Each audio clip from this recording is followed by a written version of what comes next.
नमस्कार साथियों, मैं अभिषेक शर्मा स्वागत करता हूं आप सभी का हमारे YouTube चैनल संगम एग्रीकल्चर स्टडी पर। जैसा कि आपने पिछले वीडियो के अंतर्गत देखा होगा कि प्लांट ब्रीडिंग क्या है, इसकी परिभाषा और इसके उद्देश्य व इसका थोड़ा बहुत हमने विचार विमर्श किया था इसके ऊपर।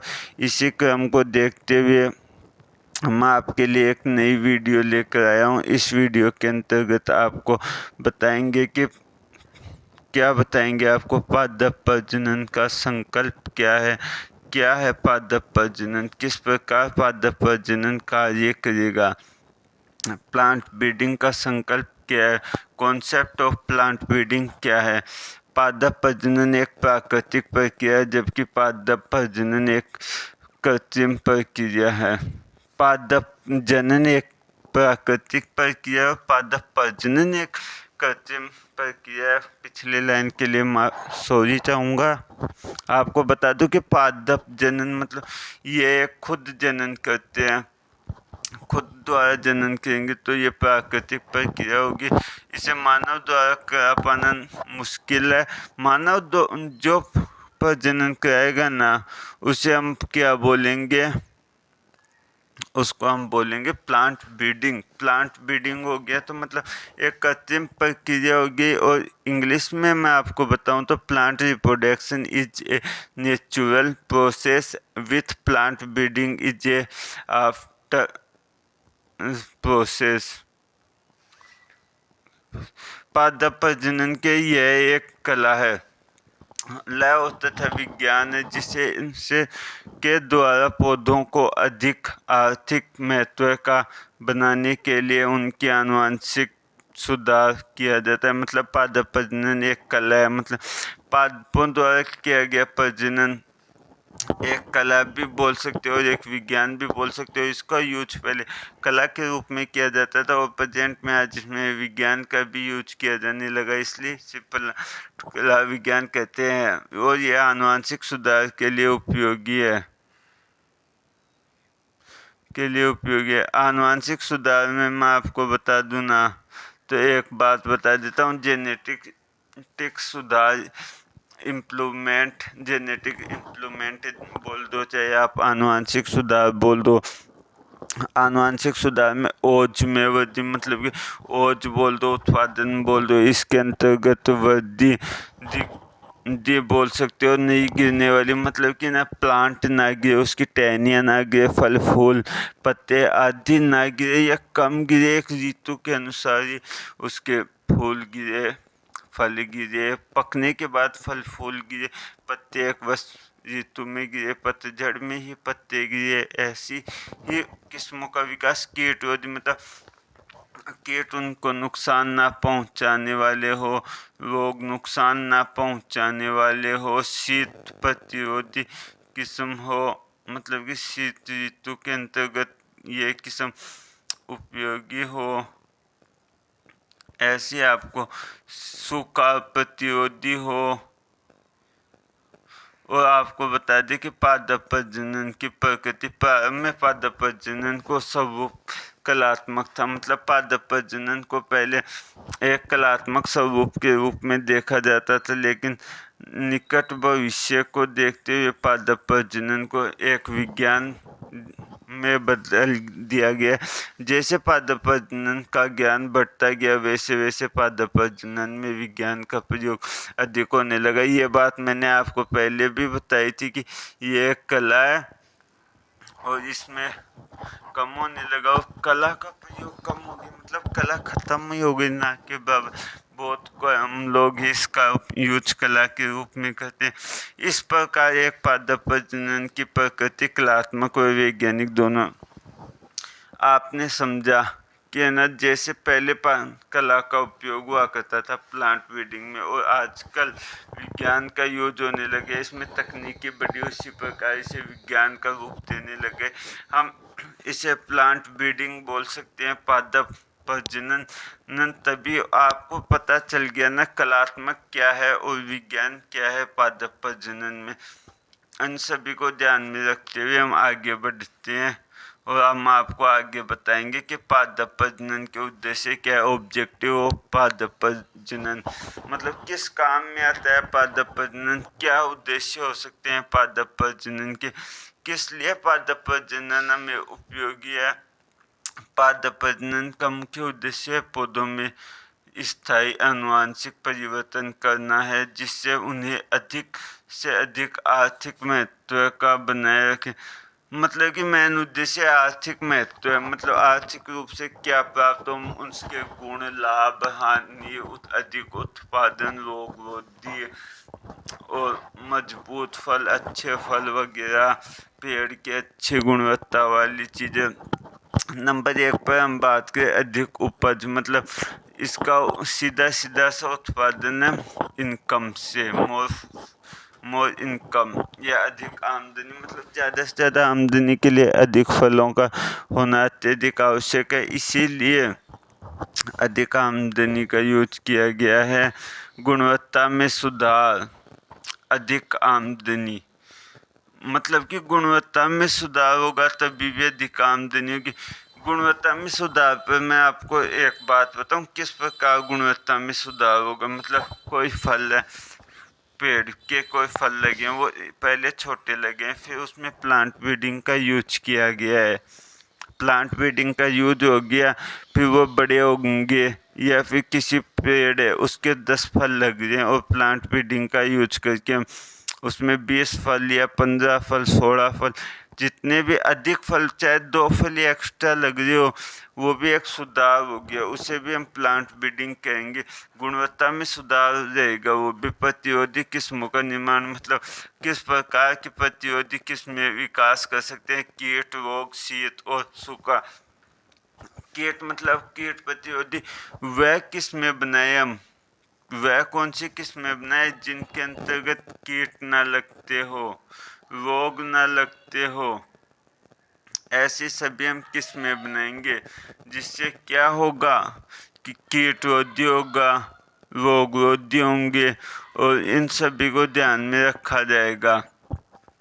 रोग रोधी, शीत रोधी मतलब सर्दियों में सहन कर सके, सूखा मतलब गर्मियों में कभी पानी ना मिले तो भी है उसे सहन कर सके। अधिक दक्षता वाली किस्में का विकास, जिसमें पौधे को खाद, उर्वरक, सिंचाई अधिक उपयोग कर सके, मतलब ऐसा पौधा हो कि जो ना कीट भी ना लगे, रोग भी ना लगे, कुछ भी ना लगे, और खाद कम दिया तो सही, ज़्यादा दिया तो सही, मतलब मेन उद्देश्य यही मान कर चलो कि पौधा वैसा होना चाहिए प्लांट ब्रीडिंग द्वारा तैयार किया हुआ, जो अपन अपनी मन मर्जी से उसके ऊपर कार्य कर सके।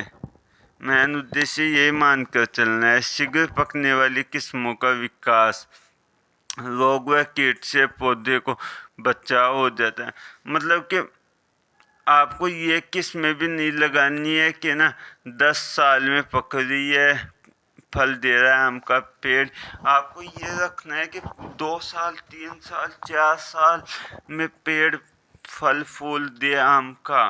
और फसलों को इस प्रकार रखना है 90 दिन या इससे कम, मतलब कि 2 से 3 फसल साल में ले सके, ऐसी किस्मों का ही हमें चुनाव करना है, न कि अधिक कम उत्पादन, अधिक समय व नाकामयाब, अव्यवस्थित कोई भी खराब किस्म ले ली, ऐसा काम हमें नहीं करना है।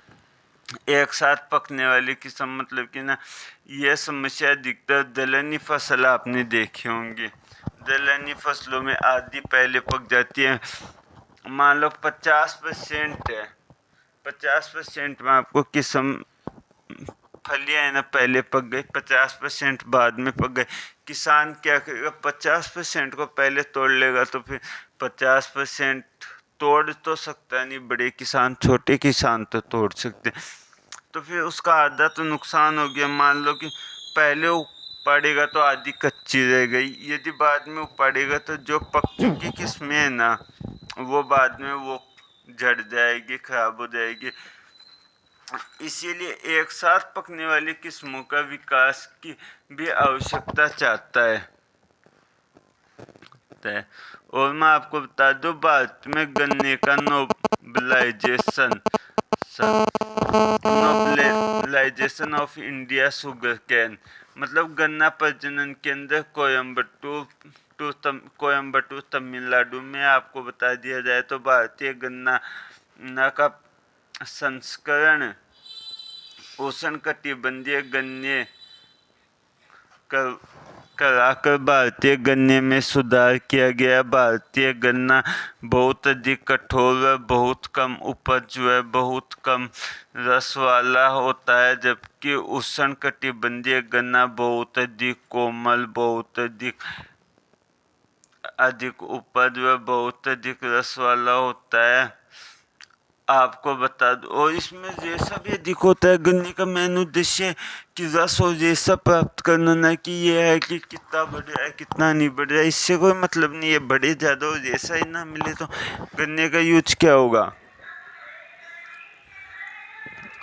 आपको रेशा भी चाहिए जिसका बहुत मोटा व छिलका व मुलायम होता है, कम उपज देता है। इसलिए उष्णकटिबंधीय गन्ने के उत्तम लक्षणों व भारतीय गन्ने के स्थानांतरित करने के लिए इन दोनों के मध्य संकरण कराया गया है। इस प्रक्रिया के अंतर्गत भारतीय गन्ने का नोबलाइजेशन कहते हैं। अर्धबिघा किस्मों को अर्धभोनी किस्मों का विकास, मतलब है ना, ऐसे किस्मों का विकास किया जाना चाहिए जो ज़्यादा लंबी ना बढ़े। आपको पता है कि भारत में एक क्रांति है, जिस क्रांति का क्या नाम है, जो गेहूं चावल के संबंध में क्रांति आई थी। आप इसे कमेंट करना, मेरे को पता है, मैं आपके कमेंट का इंतज़ार करूँगा। अभी नहीं बताऊँगा, नेक्स्ट वीडियो में बताऊँगा वो कौन सी क्रांति आई थी। मेरे को पता है, आप पहले कमेंट करिए आपको कितना पता है, इस सभी को ध्यान में रखते। आगे हम बात करते हैं धान में आपको तो बता दे, इन 3 किस्मों का निम्न गुण पाए जाते हैं। कौन सी 3 किस्मों में निम्न गुण पाए जाते हैं? डी ग्रो वुड ग्रीन और दूसरी है technology natural first, technology native first, और थर्ड है IR8। इन तीनों किस्मों में निम्न गुण पाए जाते हैं। 3 किस्म में निम्न गुण पाए जाएंगे। नंबर 1, नहीं गिरने वाली, अधिक उपज देने वाली, उर्वरक के प्रतिक्रियात्मक, प्रकाश असंवेदी।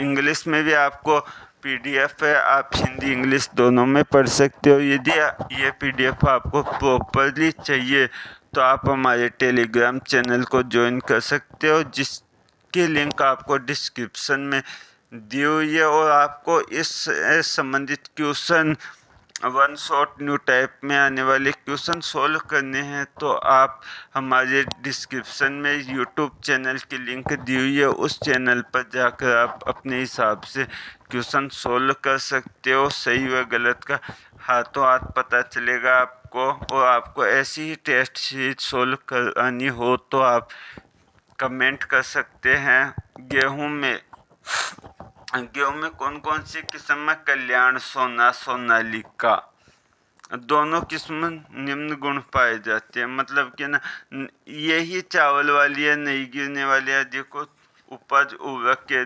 प्रतिक्रियात्मक, कंड प्रतिरोधी, प्रकाश असंवेदी। मतलब कंड एक रोग होता है गेहूं के अंतर्गत, उसके प्रतिरोधी। आप सोचे होंगे कंड क्या है? कंड एक गेहूं का रोग है।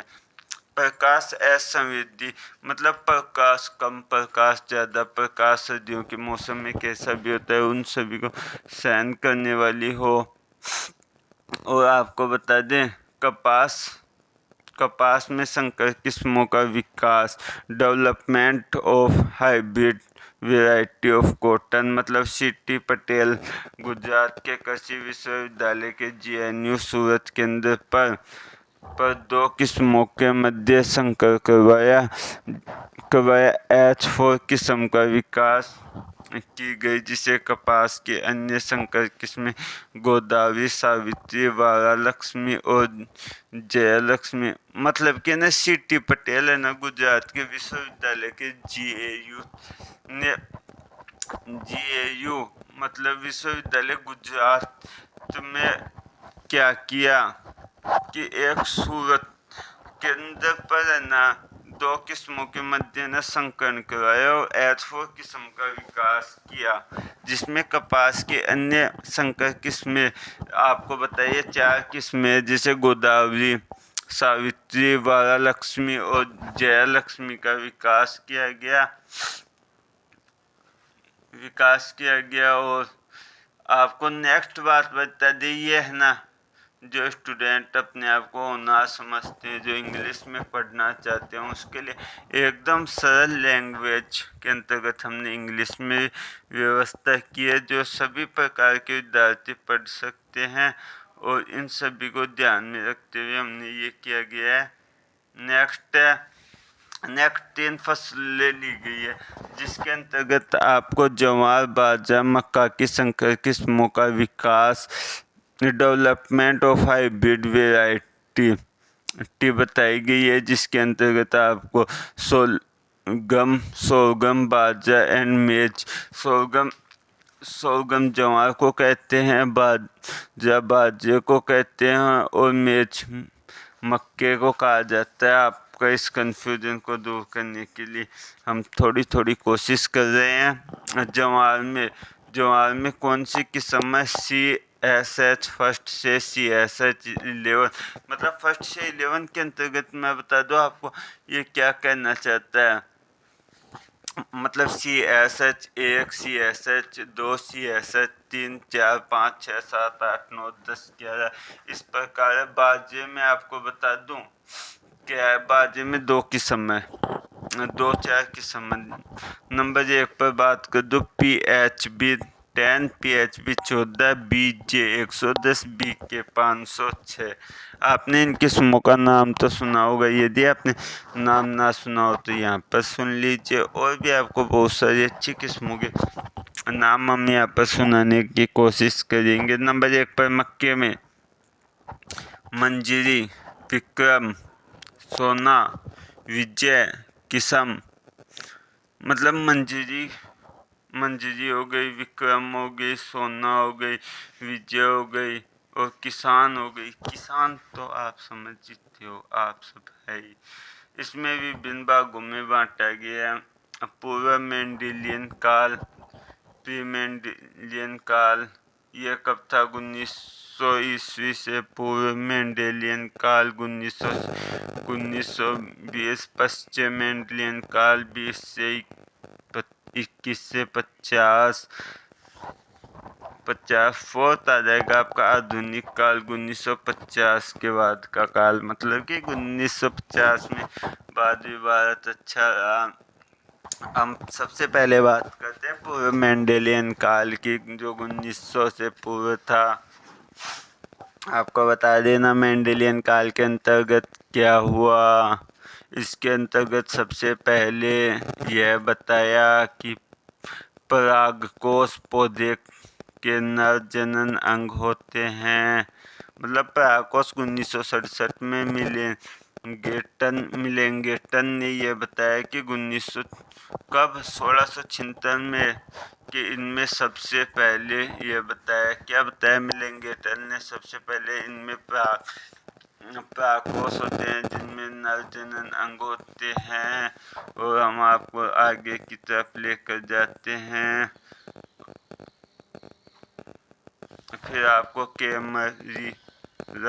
कैम्ब्रियंस बताते हैं 1694 में। इसमें सबसे पहले बताया कि पादपों में भी जानवरों की भांति जननांग होते हैं। मतलब कि पहले लोगों को पता नहीं था कि ना पादपों में भी जननांग होते हैं या नहीं होते। फिर आपके नए वैज्ञानिक आते हैं फर्चिल्ड 1717 में। इन्होंने प्रथम कृत्रिम पादप संकरण उत्पादन किया। यह पादप संकरण बाध्य तथा इसलिए इसे खच्चर का मतलब कि ना 1770 में पहली बार है ना खच्चर का निर्माण हुआ। जो आपको पता है घोड़ी और गधे का संकरण है, आपको पता है खच्चर उन्हीं से निर्मित होता है। इसमें प्रथम कृत्रिम पादप संकरण उत्पादन किया। यह पादप संकरण बाध्य था और इसे खच्चर कहा गया।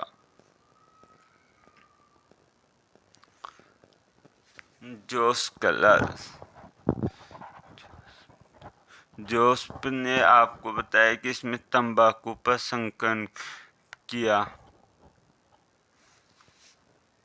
बहुत सारे संकलन है, कितने पढ़ोगे।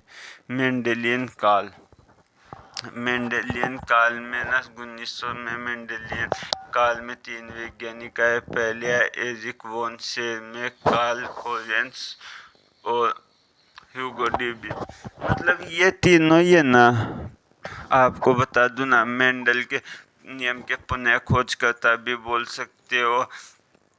इनको किस नाम से बोलते हैं? वॉन कोल और डिब्रिज, वॉन कोल, एरिक वॉन और आप इसे कोलेंस है, जिसे ह्यूगो डीब्रिज। मैं आपको इनके कार्यों में 2 मुख्य सिद्धांतों का पता बताता हूँ। पृथक्करण और स्वतंत्र अपव्ययन का नियम। पृथक्करण के नियम के अंतर्गत आपको बता दिया जाए तो क्या है, आपने पढ़ा होगा और हम आगे भी पढ़ेंगे। यदि आपको इनके ऊपर प्रॉपर वीडियो चाहिए तो कमेंट कर सकते हो। ह्यूगो डीब्रिज इनके उत्परिवर्तनवाद प्रस्तुत किया। मतलब ह्यूगो डीब्रिज ने ना उत्परिवर्तन का सिद्धांत, मतलब किस प्रकार से जीन परिवर्तन होता है, उत्परिवर्तन अचानक होने वाले परिवर्तन को उत्परिवर्तन है, किन किन पौधों में उत्परिवर्तन होता है, ये सभी बातें हमारे साहब ह्यूगो डीब्रिज ने बताया। इन्होंने मीठी मटर पर संलग्नता की खोज की। मतलब इन्होंने संलग्नता की खोज की। जी.एस. साल ने बताया 1900 ईस्वी में बताया। इन्होंने मक्के के अंतर्गत प्रजनन करवाया ताकि संकरण ओज की संभावना का पता लगाया जा सके। मतलब कि संकरण ओज की संभावना का पता लगाने के लिए इन्होंने मक्के में प्रजनन करवाया ताकि संकरण ओज का। जी.एच. सालू ने 1959 में इन्होंने संकरण ओज के लिए हिटेरोसिस शब्द का सुझाव दिया। मतलब इन्होंने ना संकरण ओज जी.एच. साल ने ना 1914 में वापस बताया। क्या बताया वापस के संकरण ओज ने, इसके लिए इन्होंने हेटेरोसिस शब्द सोचा कि मतलब हेटेरोसिस शब्द दे दिए। फिर निल्सन एहिलाइन इन्होंने बताया कि गेहूं, जौ व जई के सुधार के उद्देश्य से शुद्ध वंशक्रम वर्ण प्रारंभ किया। आपको बता दे इसके आगे का सभी वीडियो हम कल पढ़ेंगे या अगले सेशन में पढ़ेंगे, जो आपका जल्दी आएगा। कल हम इसका वापस पढ़ेंगे। आप जय हिंद जय भारत। हमारी मेहनत को देखते हुए आप लाइक करें, शेयर करें और सब्सक्राइब करें। जैसा कि आपको पता है, कोई भी समस्या हो आप हमारे से कमेंट कर सकते हैं और आप हमें बता सकते हैं। हम आपकी समस्या का सॉल्यूशन करेंगे, जो भी आपको समस्या हो। जय हिंद जय भारत साथियों।